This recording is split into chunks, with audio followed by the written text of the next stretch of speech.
दिल्ली से कुछ ही समय में सीईसी की बैठक की शुरुआत होने वाली है। प्रधानमंत्री नरेंद्र मोदी इस बैठक की अध्यक्षता करेंगे और लगातार नेताओं के पहुंचने का सिलसिला भी जारी है।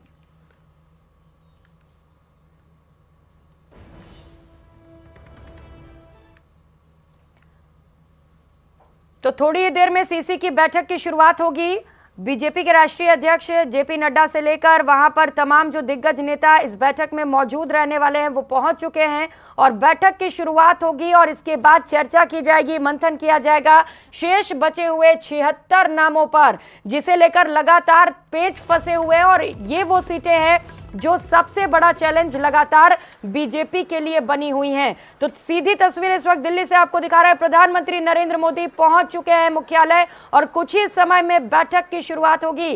पीएम मोदी इस बैठक की अध्यक्षता करेंगे और इस बैठक में अमित शाह से लेकर जेपी नड्डा भी मौजूद रहने वाले हैं। कई खास और दिग्गज नेता इस बैठक में शामिल रहेंगे जो चर्चा करेंगे 76 सीटों पर कौन वो उम्मीदवार मैदान में उतारे जाए जिनके दम पर बीजेपी को जीत मिल सके। इसी को लेकर आज खास चर्चा की जाएगी। राष्ट्रीय अध्यक्ष जेपी नड्डा और गृह मंत्री अमित शाह मुख्यालय में मौजूद हैं और प्रधानमंत्री भी पहुंच चुके हैं। तो माना जा रहा है कि कुछ ही समय में इस बैठक की शुरुआत होगी और कहा जा रहा है कि जब ये बैठक खत्म हो जाएगी, हालांकि माना जा रहा है कि कुछ समय जरूर लग सकता है इस बैठक के खत्म होने में, कई घंटों तक मंथन किया जा सकता है, लेकिन जब ये बैठक खत्म होगी तो उसके बाद बीजेपी की तीसरी लिस्ट भी सामने आ जाएगी।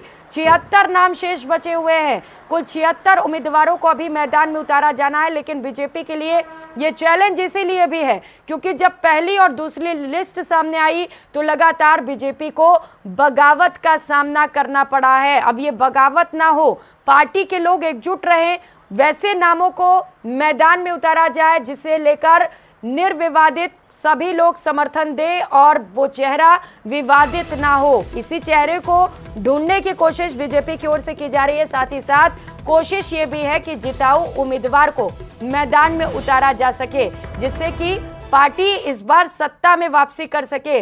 बीजेपी भी लगातार सत्ता में वापसी को लेकर दम भर रही है, लेकिन निश्चित तौर पर जिस तरीके से दूसरी लिस्ट जारी होने के बाद तीसरी लिस्ट में वक्त इतना ज्यादा लग रहा है, माना जा रहा है कि ये जो लिस्ट जारी होगी वो इतना आसान नहीं है बीजेपी के लिए। और यही वजह है कि इससे पहले भी कई कोर ग्रुप की बैठकें हुई जहां पर घंटों तक चिंतन और मंथन चलता रहा और उसके बाद भी ये लिस्ट आज माना जा रहा है कि सीईसी की बैठक के बाद जारी होगी। लेकिन सवाल ये है कि क्या आज 76 नामों का ऐलान कर दिया जाएगा या फिर कुछ और ऐसे नाम बच जाएंगे जिन्हें लेकर अभी भी विवाद है और उन पर और भी ज्यादा चर्चा किए जाने की जरूरत है। ये तमाम बड़े सवाल हैं कि किन्हें अब बीजेपी चुनावी मैदान में उतारेगी।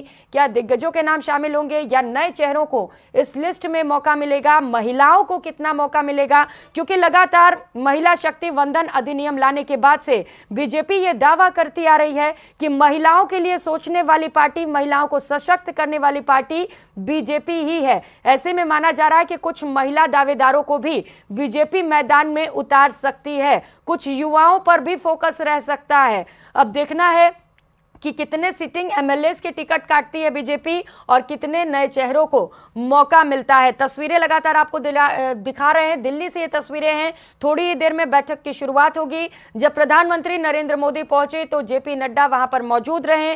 फूल देकर प्रधानमंत्री नरेंद्र मोदी का स्वागत किया गया और अब कुछ ही समय में इस बैठक की शुरुआत होगी। केंद्रीय चुनाव समिति की यह बैठक बहुत ज्यादा महत्वपूर्ण है क्योंकि 76 जो शेष सीटें बची हुई हैं उन्हें लेकर इस बैठक में मंथन किया जाएगा। हालांकि माना जा रहा है कि कुछ ऐसे उम्मीदवार हैं जिनके नाम को तय कर लिया गया है, लेकिन कुछ अभी ऐसी सीटें हैं, कुछ ऐसे उम्मीदवार हैं जिन्हें लेकर अभी भी कुछ मुश्किलें हैं और उन्हीं सीटों को लेकर सबसे ज्यादा इस बैठक में चर्चा की जाएगी और नामों पर अंतिम मुहर लगने के बाद आज बीजेपी की कभी भी तीसरी लिस्ट जारी की जा सकती है। और खबरों में आगे बढ़ते हुए भारतीय